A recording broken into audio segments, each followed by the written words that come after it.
Good afternoon and welcome to today's lesson. It is on manipulative language. I'm your presenter, Mrs. Emerensha Botha.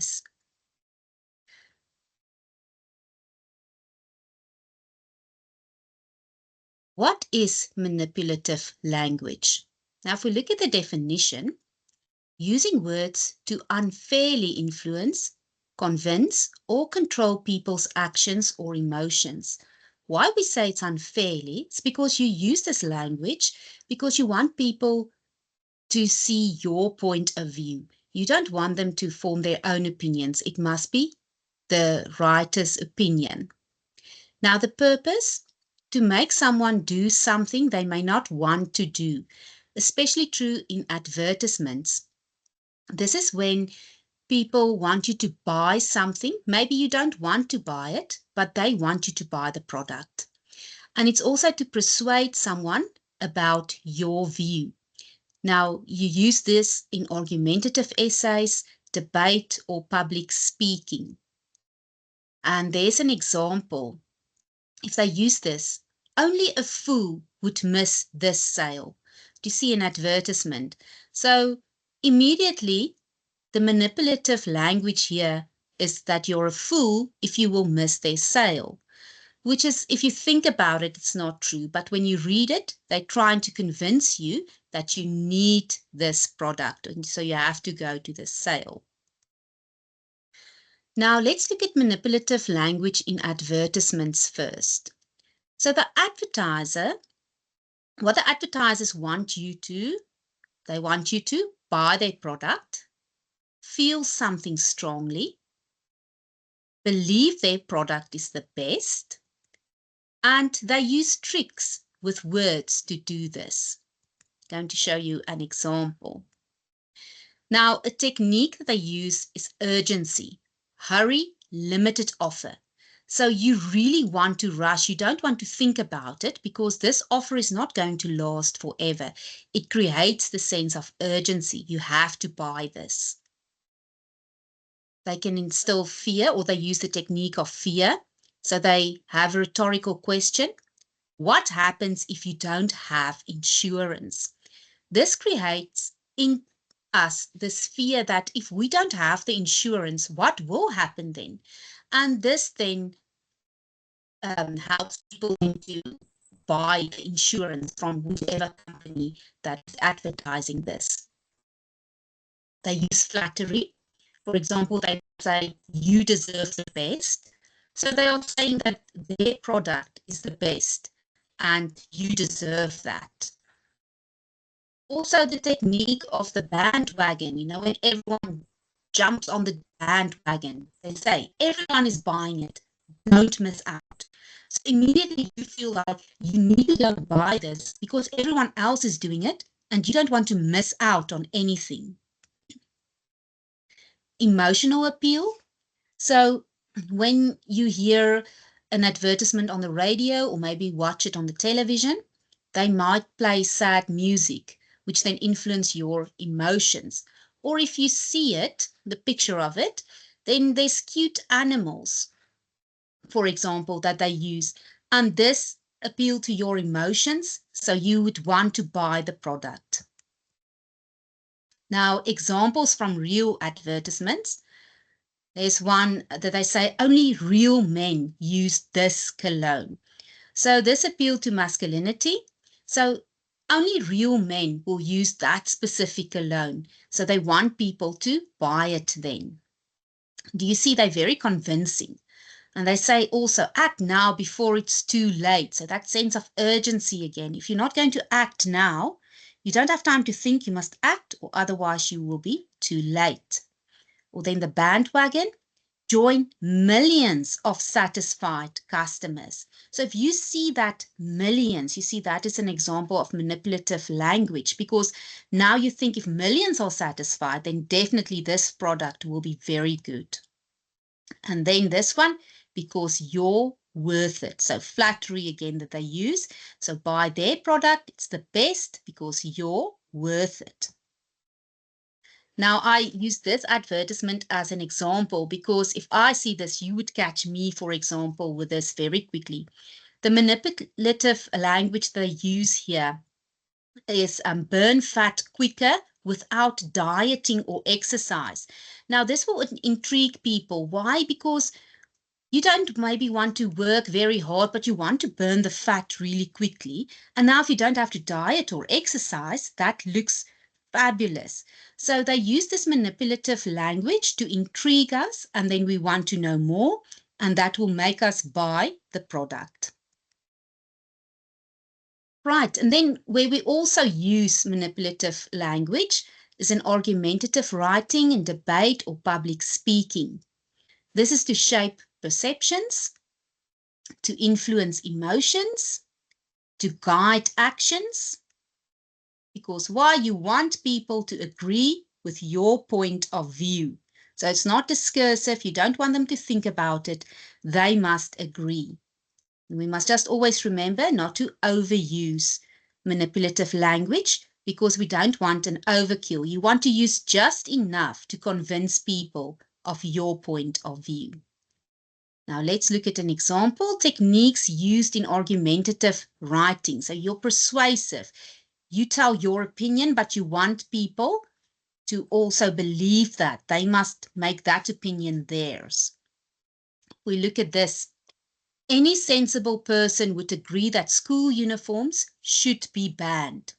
So now immediately you can see they say, if you don't agree with them, then you are not a sensible person. So it's manipulative, but it's very subtle. People don't always think about it. You just read it and then you think, but you want to be sensible. So why is it manipulative? It implies that if you disagree, you're not sensible. So they're using shame instead of facts. Or look at this one. If we don't stop using plastic now, the earth will be destroyed completely. Obviously, we don't want the earth to be destroyed. So seeing this, you would immediately want to stop using plastic. Now, why is it manipulative? This is an exaggeration to create fear rather than a balanced argument. And in this one, all students hate doing homework. Now, some students might agree with this, but not everyone will. So again, but you want to tell people this is what they must believe. So you use manipulative language. And then why is it manipulative? Because it uses a sweeping generalization. Not everyone hates it. You know, some people really, they do like doing their homework. We look at techniques used in debate. An example, this person will say, my opponent clearly doesn't care about the future of our country. Is it true? Probably not, but no one will say anything because the audience is only observing, and you will believe then that opinion of this person. And it's manipulative because it attacks the person rather than their argument. Or they can say, everyone in the audience agrees with me. Then without thinking, they're manipulating. So you think, okay, if everyone agrees, then I must agree as well. And it's manipulative because it uses peer pressure and bandwagon appeal to win support. You must vote for me if you want to save your children's future. And here again, they use that. Obviously, you would want to save your children's future. So that's the manipulative language that is used. It tries to control the audience through fear and guilt. We look at techniques used in public speaking. Only someone with a heart of stone would ignore this issue. So whichever issue you are discussing there, you have this line that you say that only someone with a heart of stone will ignore it. Now, people do not want to be known as someone with a heart of stone. So it's manipulative because it uses emotional blackmail instead of reason. And there we have again, act now before it's too late. We can use this one. You've seen they've used it in advertisements, but you can also use it in public speaking if you are for a cause, for example. So it uses urgency to stop listeners from thinking carefully. So they must act. And it doesn't give them time to think really, so it manipulates the thought. You're either part of the solution or part of the problem. And here we can see the technique again. No one wants to be part of the problem, but you would want to be part of the solution. Now let's look why it's manipulative. It creates a false dilemma because there are often more than two choices. So if you think carefully about it, you might see a third option. But because of this statement, people believe it and they would rather want to be part of a solution than of a problem. Now, why should we learn this? So why is it important to know about manipulative language? It is to understand that language can be used to persuade and influence people. And like I said, if you look at an advertisement, obviously they want to influence you to buy the product.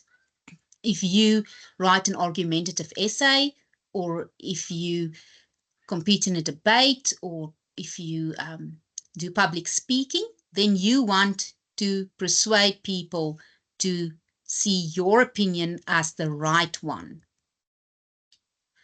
To understand what advertisers, peers, and media are doing. That's also why we should learn this, because then you understand what is happening in advertisements, what peers are doing to influence you, and also what the media is doing in order to influence your thoughts. And it's also to become smarter and more independent thinkers, because as soon as we can see this manipulative language, then we can become smarter and we can become more independent thinkers. So we will think more critically. Instead of just believing everything, you will question things. And then ultimately, it makes you a better speaker and a writer. So if you know how to use this language, if you understand it better, then ultimately you become a better speaker and a better writer. That is then the end of our lesson. Thank you very much for listening today, and I will see you again next time.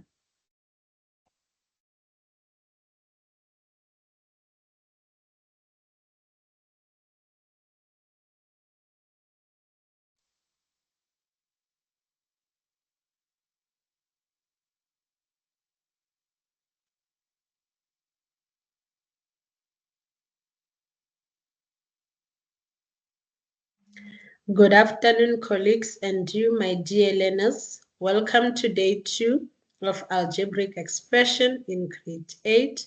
For those of you who were not here, presenting is Memo Fogeng from Sanakwena Secondary School. First, let's look at the objectives. By the end of the lesson, learners should be able to 1. Perform calculations by adding and subtracting like terms, multiplying and dividing integers and monomial by monomial, binomial, and trinomial.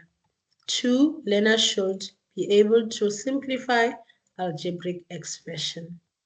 Yesterday, we looked at the language that is used in algebra, and for us to recap, we are going to answer the following questions. Consider the expression 2x exponent 2 minus 8xy minus x exponent 2 plus 7. Number 1, how many terms are there? So to answer this question, you go to the given expression and you count.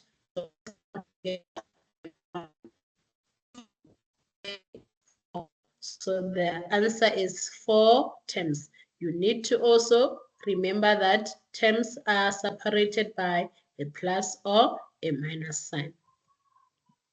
Number 2, state the coefficient of x and y. Coefficient is the number that comes before the variable.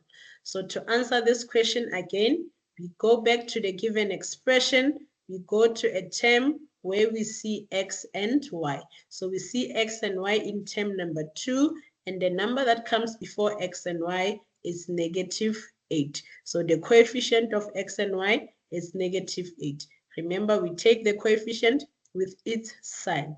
And again, remember, emphasis, remember guys, that the coefficient is a number. So if you write -8xy, your answer is incorrect. The correct answer is -8. Number 3, what is the constant term?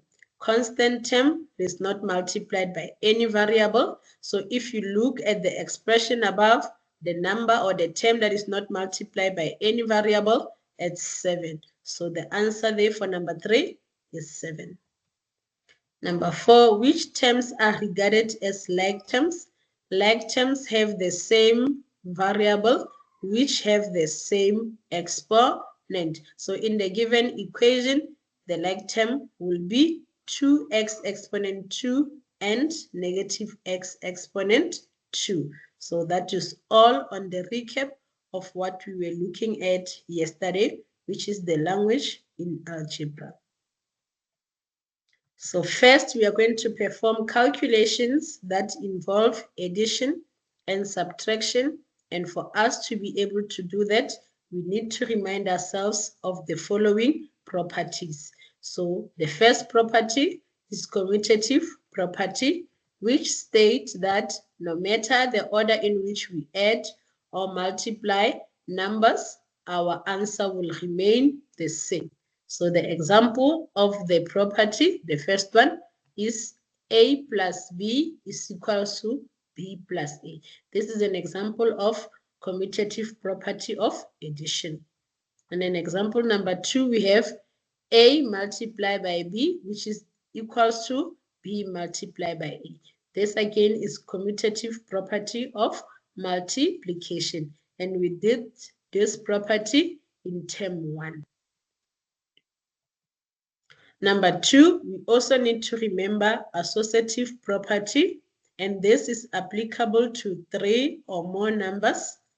And it states that the order in which we group 3 or more numbers when we add or multiply them will not change the answer. So example 1, if we have A plus B which are grouped together and then added to C is equals to A plus